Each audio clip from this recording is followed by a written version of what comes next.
Welcome to the Slop Farm. Enjoy the video. You're starting the update now. Make sure your device is on Wi-Fi and has at least 10% battery. Open the Google Photos app or go to Photos. Google, and sign in with your account. Once signed in, tap your profile icon and open Settings to view current backup and sync and storage status. This gives you immediate visibility into whether you need to free space or change upload settings so you can proceed without interruptions. Now you adjust the core settings. Go to Settings Backup and Sync and toggle it on if it's off. Choose Upload Quality.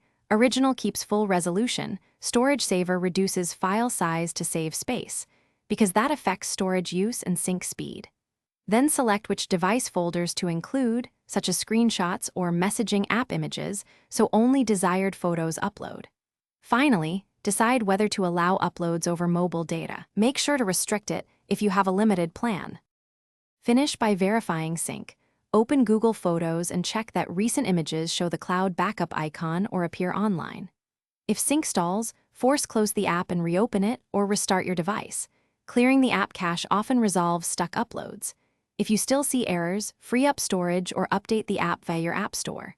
One key tip: if backups fail repeatedly, sign out and back in to refresh permissions. This usually fixes persistent authorization problems. Thanks for watching. Consider subscribing if we helped you today.